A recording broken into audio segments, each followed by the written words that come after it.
Assalamualaikum warahmatullahi wabarakatuh. Kami dari kelompok 3 ingin mempresentasikan hasil diskusi kami yang berjudul pengerjaan logam. Perkenalkan kami semua, saya bernama Nanda Septia dengan NPM 2281500043.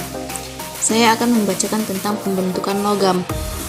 Pembentukan logam juga dikenal sebagai pengerjaan logam secara mekanis. Operasi pembentukan logam seringkali diinginkan untuk menghasilkan bentuk baru atau untuk meningkatkan sifat logam.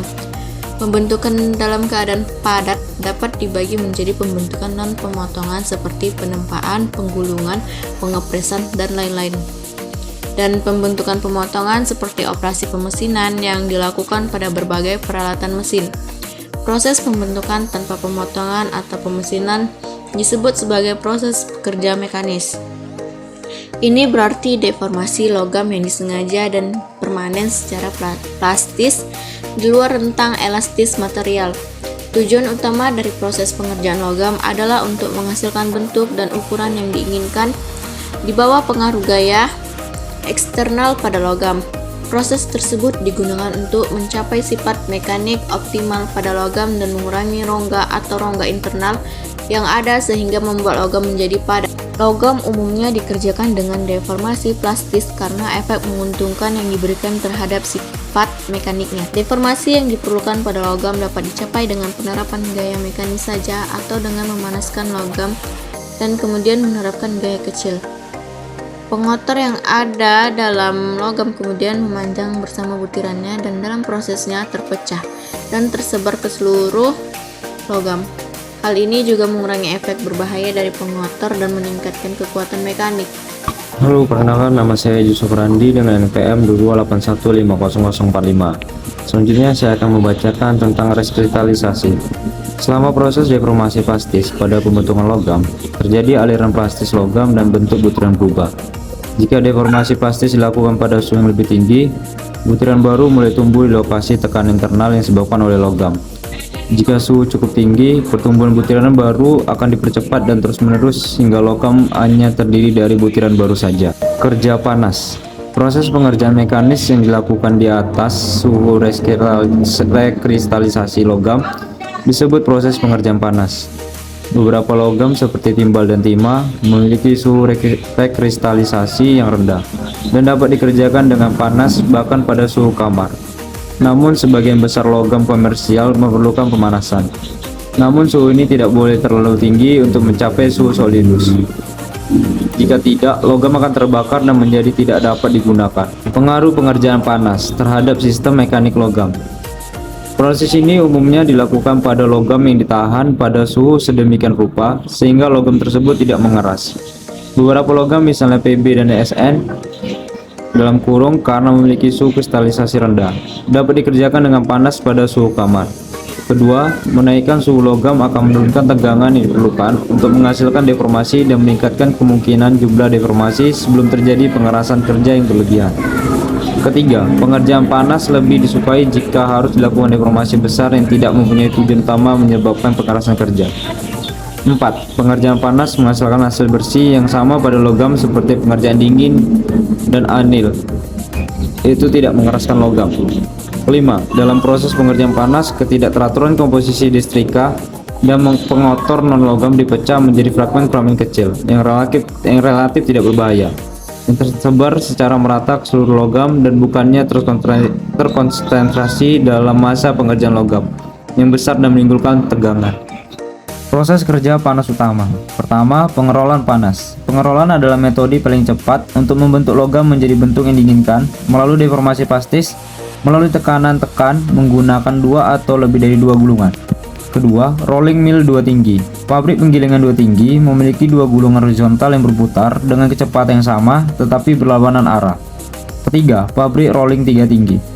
Ini terdiri dari 3 gulungan paralel, disusun satu di atas yang lain seperti yang ditunjukkan pada arah putaran gulungan atas dan bawah sama tetapi gulungan tengah berputar berlawanan arah dengan kedua arah tersebut. Perkenalkan, nama saya Abdillah Tanjung, NPM 22815049. Ekstrusi panas. Ekstrusi panas ini adalah proses memasukkan billet atau slug logam yang dipanaskan ke dalam rongga tertutup dan kemudian mendorongnya agar mengalir hanya dari satu bukaan cetakan sehingga logam tersebut akan berbentuk bukaan tersebut. Tekanan diterapkan baik secara hidrolik atau mekanis. Proses ekstrusi identik dengan memeras pasta gigi keluar dari tabung pasta gigi. Tabung, batang, selang, casing, kartrid kuningan, trim cetakan, bentuk struktural, bagian pesawat terbang, profil roda gigi, selubung kabel, dan lain-lain. Itu tadi adalah beberapa produk ekstrusi yang khas dengan menggunakan proses ekstrusi. Dimungkinkan untuk membuat komponen-komponen yang mempunyai penampang melintang konstan sepanjang apapun yang dapat diperoleh melalui proses penggulungan. Pengaturan ekstrusi terdiri dari wadah silinder 4 bilet atau slug logam yang dipanaskan dimuat di salah satu ujung wadah. Plat cetakan dengan bukaan yang diperlukan dipasang dari ujung yang lain. Sebuah pendorong atau ram menekan bilet logam terhadap dinding wadah dan plat cetakan sehingga memaksanya mengalir melalui bukaan cetakan sehingga memperoleh bentuk bukaan.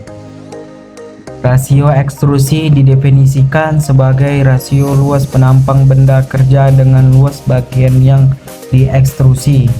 Nilai tipikal rasio ekstrusi adalah 20 hingga 50. Pengepresan hidrolik horizontal dengan kapasitas antara 250 hingga 5.500 ton umumnya digunakan untuk ekstrusi konvensional.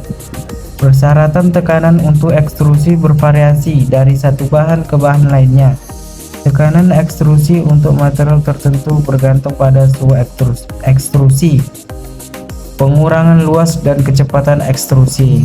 Saya Wahyu Hidayat dengan NPM 228150033. Di sini saya akan menjelaskan tentang ekstrusi panas langsung atau maju. Dalam metode ini, bilet logam yang dipanaskan ditempatkan ke dalam ruangan cetakan dan tekanan diberikan melalui ram. Logam diekstrusi melalui bukaan cetakan ke arah depan, yaitu sama seperti pada ram. Dalam ekstrusi maju, masalah gesekan sering terjadi karena adanya gerakan relatif antara bilet logam yang dipanaskan dan didinginkan silinder. Untuk mengurangi gesekan tersebut, Plumnas biasanya digunakan pada suhu yang lebih rendah. Campuran minyak dan grafit umumnya digunakan. Masalah Plumnas menjadi lebih buruk pada suhu pengoperasian yang lebih tinggi. Kaca cair umumnya digunakan untuk mengekstrusi baja. Dan di sini saya akan menjelaskan tentang ekstrusi panas tidak langsung atau mundur. Pengaturan operasional ekstrusi tidak langsung. Dalam ekstrusi tidak langsung, bilet tetap diam sementara cetakan bergerak ke dalam bilet melalui ram berongga atau pukulan.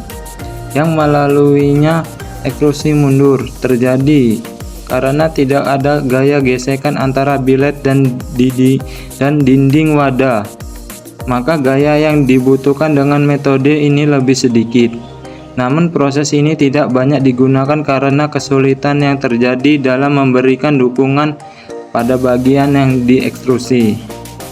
Yang terakhir, saya akan menjelaskan tentang gambar panas. Menggambar adalah menarik logam melalui cetakan atau sekumpulan cetakan untuk mencapai pengurangan diameter. Bahan yang akan digambar diperkecil diameternya. Gambar 15.5 adalah metode lain yang digunakan dalam penarikan panas atau pembentukan bahan di mana blanko yang dipanaskan ditempatkan di atas bukan cetakan pukulan, memaksa benda kerja melewati lubang cetakan untuk membentuk cangkir atau cangkang. Beberapa cetakan juga digunakan untuk menyelesaikan tahapan dalam proses menggambar. Peralatan dapur dan kompor. Pengelolaan makanan diproduksi dengan proses ini. Hai teman-teman semua, berjumpa lagi bersama saya Rizky Febrian Sihombing, MPM 228150005. Di sini saya akan menjelaskan tentang pemutaran panas. Pemintalan panas adalah proses di mana tekanan dan aliran plastik digunakan untuk membentuk material. Pemintalan dapat dilakukan dengan cara panas atau dingin dan umumnya dilakukan melalui mesin bubut yang berputar. Dalam kedua kasus tersebut, logam dipaksa mengalir pada bentuk yang berputar dengan tekanan alat tumpul seperti yang ditunjukkan pada gambar 15.6. Besarnya tekanan alat tumpul terhadap cakram mengontrol panas yang dihasilkan, yang membantu dalam proses pembentukan. Kesimpulan, pengerjaan logam panas merupakan proses penting dalam industri manufaktur yang mencakup berbagai teknik seperti pengecoran, penempaan, dan pengelasan. Proses ini memiliki beberapa keunggulan utama yang membuatnya sangat berguna dalam produksi komponen logam berkualitas tinggi. Peningkatan sifat mekanik logam yang diproses dalam kondisi panas menunjukkan peningkatan signifikan dalam kekuatan dan daya tahan. Perubahan struktur kristal yang terjadi selama pemanasan dan pendinginan membantu memperbaiki sifat mekanik material, membuatnya lebih cocok untuk aplikasi yang memerlukan kekuatan tinggi dan ketahanan aus. Kemudahan pembentukan. Pada suhu tinggi, logam menjadi lebih plastistis dan lebih mudah dibentuk. Ini kemungkinan besar pembuatan komponen dengan bentuk dan ukuran yang kompleks yang sulit dicapai melalui pekerjaan dingin. Homogenitas dan kualitas material. Proses pengerjaan logam panas dapat mengurangi atau menghilangkan cacat material seperti porositas dan signifitas. Hasilnya adalah bentuk produk dengan homogenitas yang lebih baik dan kualitas yang lebih konsisten. Efisiensi dan produktivitas. Pengerjaan logam panas seringkali lebih efisien dibandingkan dengan pengerjaan dingin, karena logam lebih mudah dibentuk dan memerlukan lebih sedikit tenaga kerja dan waktu. Ini berkontribusi pada peningkatan produktivitas dan pengurangan biaya produksi. Sekian pelajaran hari ini.